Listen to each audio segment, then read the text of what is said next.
La conversion est donc un préalable indispensable à toute prétention au service de Dieu. Parce que toute personne qui prétend servir Dieu doit pouvoir faire d'abord une expérience qu'on appelle la conversion.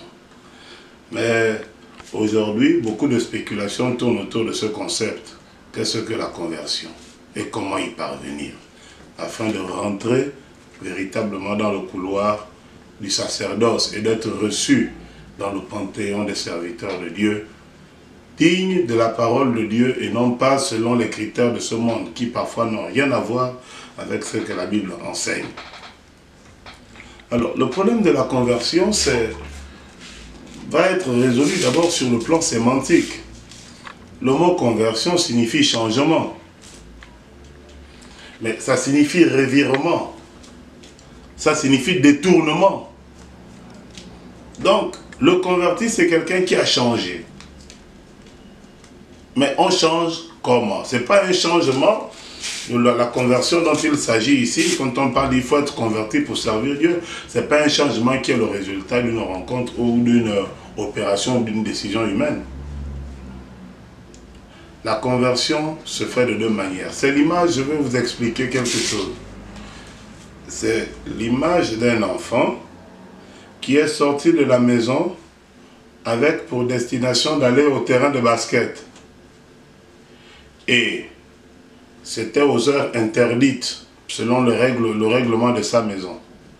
Maintenant, quand il est en train de marcher, à 300 mètres de sa maison, il rencontre son père, qui a fixé la loi à la maison pour dire que chez moi, à partir de cette heure-là, on ne sort pas. Que va faire cet enfant? Il continue son chemin ou il fait demi-tour? Voilà la conversion. C'est quelqu'un qui marchait dans un sens, avec une intention, vers une destination, avec un objectif, mais sur son parcours, il y a un élément perturbateur qui va intervenir, entre griffes. Et cet élément, c'est le Père, avec autorité. Il rencontre le Père. La rencontre du Père a pour effet le détour de ce dernier. Redéfinition des objectifs. Les objectifs du converti ne sont plus les mêmes avant et après la conversion.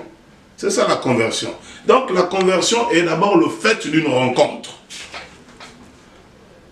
Autrement dit, celui qui n'a pas rencontré Dieu ne peut pas parler de conversion au sens biblique du terme. Parce que la conversion, ce sont les bouleversements qui interviennent dans la vie de quelqu'un consécutivement à la rencontre du Père sur le chemin de ma destinée qui me conduisait d'abord vers le malheur. Je marchais sur la grande voie royale de l'impudicité et du péché. Je marchais sur la voie royale de la désobéissance jusqu'au jour où, sur le chemin de ce malheur, je rencontrai le Père. Et la rencontre du Père me fit faire demi-tour. Là, c'est la conversion. Mais regardez ce qui se passe. Celui qui rencontre le Père et fait demi-tour, je vous ai dit, ses objectifs changent. Sa vision change. Son parcours même change. Son attitude change. Son comportement change. Mais ces changements sont consécutifs à quoi? À une rencontre. Autrement dit, mon frère, ta conversion que tu veux fabriquer là, si tu n'as pas fait l'expérience de la rencontre, cette conversion ne sera pas celle dont parle Paul ici dans les Écritures, qu'il faut que pour servir Dieu, Dieu se rencontre. Voilà la vérité. Dieu, on rencontre Dieu. Et c'est la rencontre que l'on fait avec Dieu qui produit en nous la conversion. Et c'est cette conversion qui nous qualifie pour le ministère. Dieu se rencontre. La grande question, c'est tous ceux qui prétendent servir Dieu. Toi qui veux t'élever pour servir Dieu, est-ce que tu as rencontré Dieu? Regardez dans les Écritures, tous ceux qui se sont levés pour servir le Seigneur ont préalablement rencontré le Seigneur. Moïse a rencontré le Seigneur. Josué lui-même a expérimenté le Seigneur. Élie a rencontré le Seigneur. Pierre, Jacques et Jean ont rencontré le Seigneur. Et toi alors? Serviteur de Dieu. Et ça nous fatigue.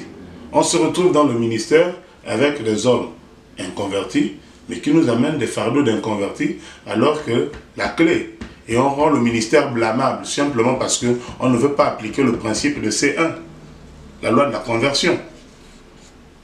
Dieu se rencontre. Maintenant, je vois quelqu'un en train de poser la question, oui, mais maintenant, comment rencontrer Dieu? Oui, Dieu se rencontre, il ne se rencontre pas dans la chair. Dieu a deux natures. La nature de Dieu, c'est qu'il est esprit.